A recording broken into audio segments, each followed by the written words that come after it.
वक्त हम मकली के तारीख़ी कब्रिस्तान पहुंच गए और ये एक हमारे ड्रीम एरिया में भी था उसको देखने का। ये तकरीबन कराची से 2 घंटे का रास्ता है और यहाँ फ़ारसी में लिखा है हर क्या आयत दल जहान परजोर शोर आकिबत मी बांदिश रफ्तन बगोर। मुझे लगता है कि इसका मतलब ये है कि जो भी दुनिया में आएगा वो जाएगा लाजमी। हर के आयत द जहान पुरज़ शोर, जो भी बंदा इस दुनिया में आएगा आके तो मतलब उसकी आकिबत है कि भाई तो बाकी मुझे इतनी फ़ारसी नहीं आती लेकिन समझ गया हूँ। This is called world heritage site of Makli. तो इस वक्त हम अंदर जाने की देखते हैं क्या प्रोसीजर है, क्या तरीक़ाकार है।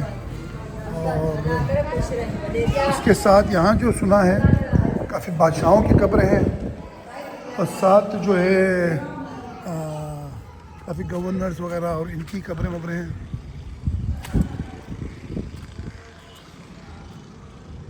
ये यहाँ का जो है ना बड़ा एक मॉन्यूमेंट है।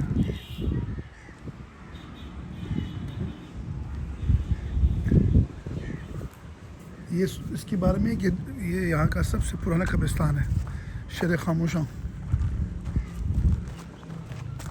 यहाँ से ठट्टा सिटी कोई 2-3 किलोमीटर है और ठट्टा के पास ही एक मकली का शहर आता है। और रास्ते में दबाजी आया था ना, दबाजी आया था रास्ते में। और एक झील भी है। अच्छा, यहाँ से खिंजर झील जो है वो तकरीबन 20 किलोमीटर रास्ता है। और रास्ते में पहली दफ़ा अंदरूनी सिंध की तरफ आए तो यहाँ सिंधी ज़बान में लिखी जाती हैं जो हमें समझ नहीं आती, बिल्कुल डिफरेंट ज़बान है सिंधियों की। अच्छा, ये कब्रें जो है ना एक डिफरेंट स्टाइल की सीमेंटेड कब्रें हैं। ये फिर मॉन्यूमेंट्स बने हुए हैं, इनके बारे में देखते हैं कि ये कुछ समझ आती है कौन लोग हैं यहाँ के। बोर्ड भी लगे हुए जगह पर, लेकिन ये आर्किटेक्चर जो है इनका ये ठट्टा वाला अच्छा ब्लू टाइल्स का जो है ना ये ईरानी स्टाइल का है या उज़्बेक स्टाइल भी यही है जो हमारे इस्लामिक कल्चर है।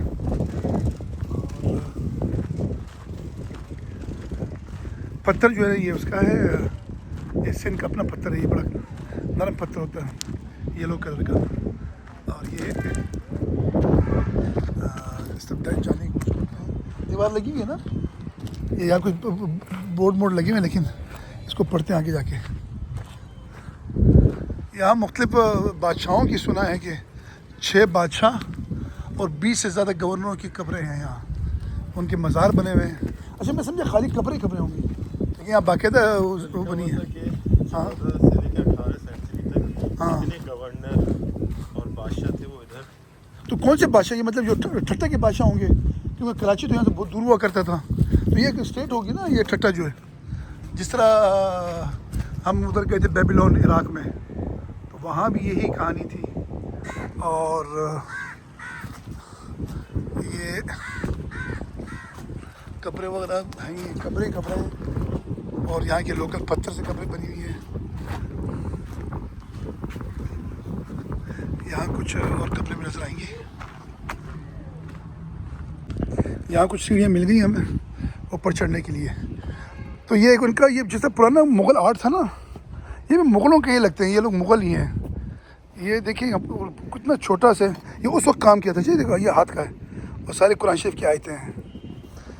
इसकी डेट ऑफ डेथ जो है मतलब जो मुतवफ़ा कौन से साल को मरा था इसका पता नहीं है, लेकिन इसके ऊपर होगा शेड भी होगा जो टाइम टू टाइम ख़त्म हो गया है।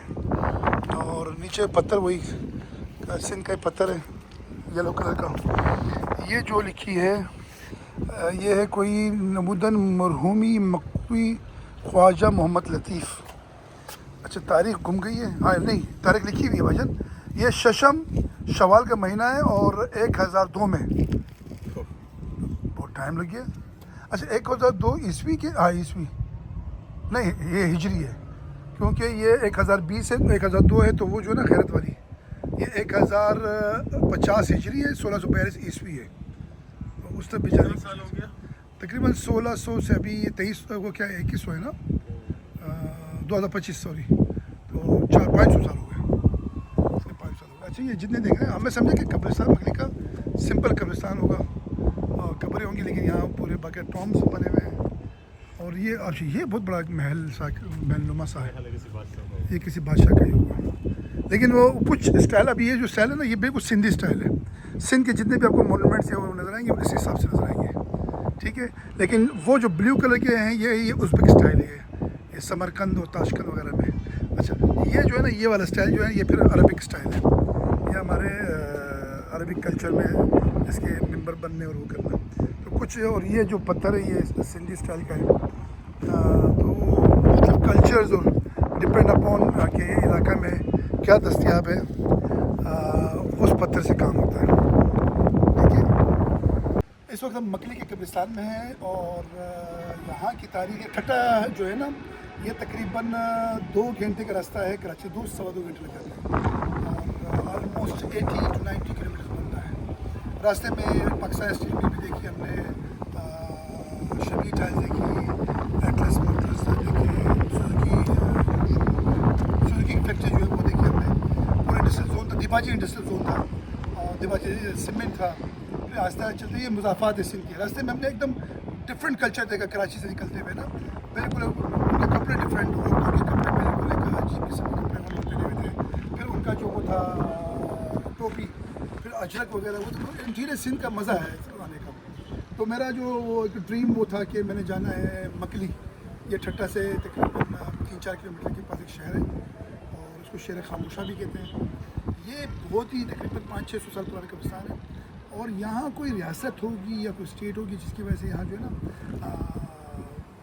लिखने में आ रहा है कि 6 जो है ना यहाँ के जो है ना बादशाह या शहनशाह जो थे वो यहाँ दफन है। इसके अलावा 20 से ज़्यादा गवर्नर जो है ना वो यहाँ दफन है और इसके अलावा दुनिया यहाँ जो है ना दफन हुई है। तो यहाँ का जो मैं देख रहा हूँ जो से इमारत के या कंस्ट्रक्शन का जो सिस्टम है वो कुछ थोड़ी बहुत जो है ना वो मिलती है उज़्बेक और ईरानी स्टाइल से। कुछ इनका अपना ये जो सिंधी स्टाइल है, सिंधी पत्थर से और सिंधी वो जो कशीदाकारी है उसका कुछ नुमाया है और थोड़ा बहुत जो है ना ये अरबिक स्टाइल को जो है ना ये फॉलो किया हुआ है।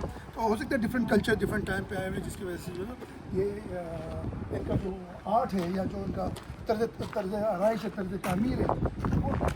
अब ये एक देख रहे हैं इसके ऊपर बना हुआ है चबूतरा और ये चबूतरा जो है ना ये सब तो बना होगा लेकिन टाइम टू टाइम गिर गया होगा। ये देखें तो ये यहाँ नमाज़ पढ़ने की जगह भी होगी, यहाँ लोग आके नमाज़ें पढ़ते होंगे और आवाज़ आपको कम आ रही है क्योंकि हवा बहुत तेज़ चल रही है। ये मुझे लगता है ये खबर है जी, हाँ ये मिर्ज़ा तुगरुल बेग, मिर्ज़ा तुगरुल बेग को मरे हुए तकरीबन 500 साल कह दें, लेकिन 500 ईयर्स हो चुके हैं। मिर्ज़ा तुगरुल बेग ये जो थे ना ये कमांडर थे मुग़ल पीरियड में, मुग़ल बादशाह। ये चूँकि इलाका मुग़ल की दौरे हुकूमत में ये जो था ना ये उसमें आया मतलब, तो मुग़लों का जो गवर्नर था ये वो है उसको तुगरुल बेग। ये बस तारीख़ में इसका काफ़ी हुआ है। यहाँ स्टेप्स है, अब यहाँ की थोड़ा सा मैं दिखाऊँगा आपको यहाँ की जो कंस्ट्रक्शन है जो आर्ट है। अच्छा ये आर्ट जो है ना ये बिल्कुल आप देखें तो ये जो हिंदी आर्ट है, ये जो काम हुआ ना ये हिंदी आर्ट है। ये इस्लामिक आर्ट को हम नहीं कह सकते, लेकिन हर जगह पे मज़हब जो है ना वो उस इलाके की उस पर डिपेंड करता है कि उस इलाके में लोग हुनरमंद किस किस्म के होते हैं। इलाका हुनरमंद ये बना है, डूम टाइप बना हुआ है, ये इस्लामिक आर्ट भी है कि डूम बनाना। फिर ये आपको नज़र भी आएगा, पुरानी आयात भी लिखी हुई है। इस तरह बना हुआ मिंबर बना हुआ है, इसको हम नमाज़ पढ़ने की जगह सुकून भी किए हुए। तो मैं भी यहाँ नमाज़ पढ़ा क्या करते थे ताकि इसको इस सारे सवाब पहुँचाने के लिए यहाँ 2 रकात नमाज़ें पढ़ी जाएँ। मैं भी तो ये देखिए ये जो स्टाइल है ये हिंदी स्टाइल है। ये जो बारादरी टाइप का ये हिंदी स्टाइल है, उसको हिंदी कह सकते हैं, ठीक है। ये इस्लामिक आर्ट नहीं है, लेकिन जो गुंबद है वो इस्लामिक स्टाइल का है। तो ये कल्चर जो है ना मिक्स किया हुआ है सिंधी और इस्लामिक और उज़्बेक और ताजिक वगैरह इन सबको मिला के जो यहाँ जो हुआ तो उसको हम मैं इसको जो कहूँगा कि ये सिंधी स्टाइल जो है ना ये वो वाला बारादरी। यहाँ सिंध जो है ना वो चूँकि यहाँ हिंदू बोल करते थे हिंदू कल्चर को या हिंदू का भी तर्ज तामीर जो है वो उन्होंने उसको फॉलो किया है।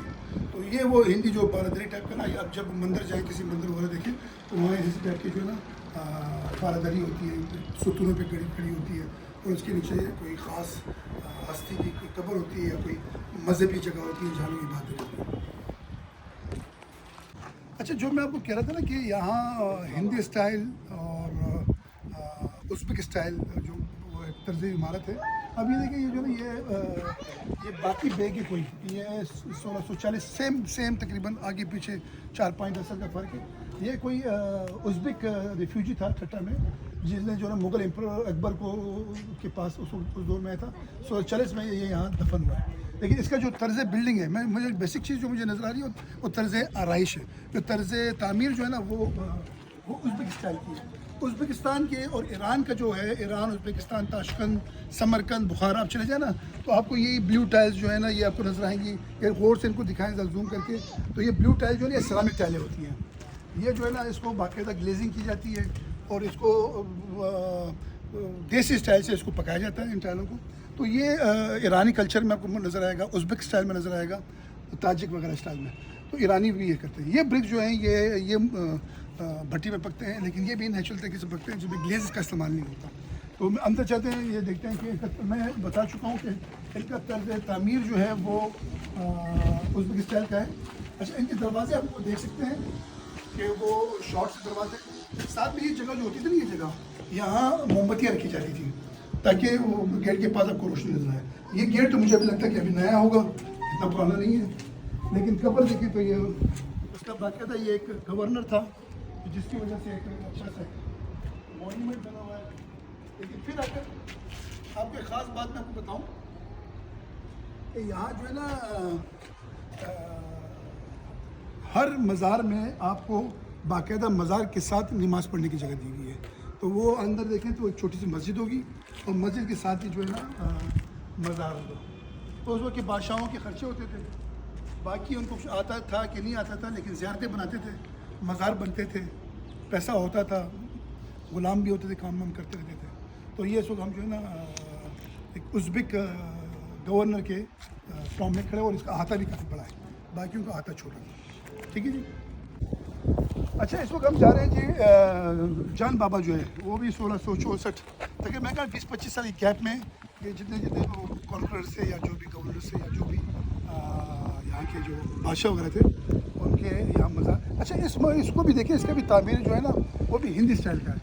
इसको जो है ना वो बारादरी टाइप का गुंबद को आप देखिए ना फ़ौरन, और उसकी जो पिलर्स हैं उसको आपको ग्रीक स्टाइल और जो यूनानी स्टाइल है और जो हिंदी स्टाइल है, आपको दोनों में बड़ा इजीली फ़र्क समझ में आ जाएगा कि ये जो है ना ये किसका है। जान बाबा जो था ना ये ईसा खान तरखान का बेटा था, और ये ईसा खान तरखान 2 जो है ना उसका नाम था। तो ये उस वक्त तो एक ही नाम होते थे उनके, जिस तरह फ़िरौन 1 फ़िरौन 2 इस तरह का ईसा खान। अब इसका तर्ज देखिए ना, ये जो ये स्टाइल है, ये बिल्कुल आप किसी भी मंदिर चल जाए इंडोनेशिया में तो उनके मंदिर भी इसी हिसाब से होते हैं। इनके जो पाए हैं उसके ऊपर ये जो गुलकारी हुई है, कशिदाकारी हुई है, ये हिंदी स्टाइल का है, जो हिंदू का तो। अब इनके इधर भी देखें तो ये भी इनके जो आर्टिस्ट है वो भी हिंदू स्टाइल से ही काम किया करते हैं। और ये हथौड़ी से, लेकिन पत्थर बड़ा नरम पत्थर है, इस पत्थर में कशिदाकारी बड़ी ईजी है, सख्त नहीं है। अब यहाँ देखिए जो ये छोटे छोटे जो इन्होंने बनाए ना, ये उस वक्त के कारीगर होते थे, जो कि ये पसंद ये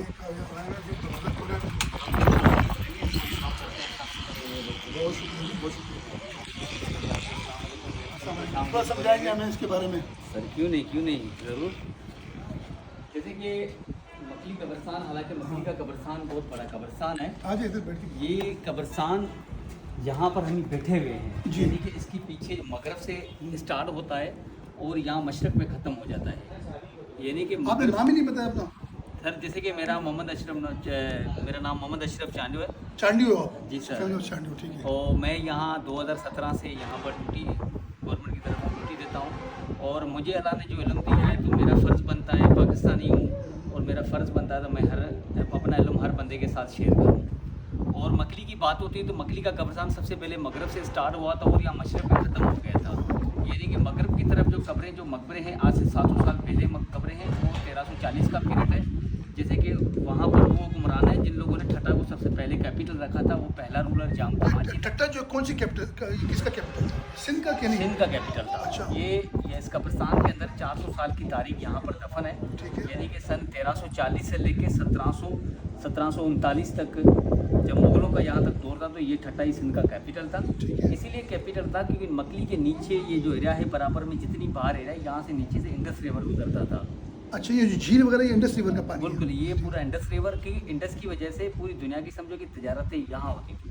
इसलिए समुद्र को सबसे पहले बंदरगाहें इस इलाके की पड़ती थी, इसलिए समुद्र और इंडस के रास्ते यहाँ पर तजारतें होती थी। इसकी वजह से इस ठट्टा के ऊपर बार बार हमले भी होते थे।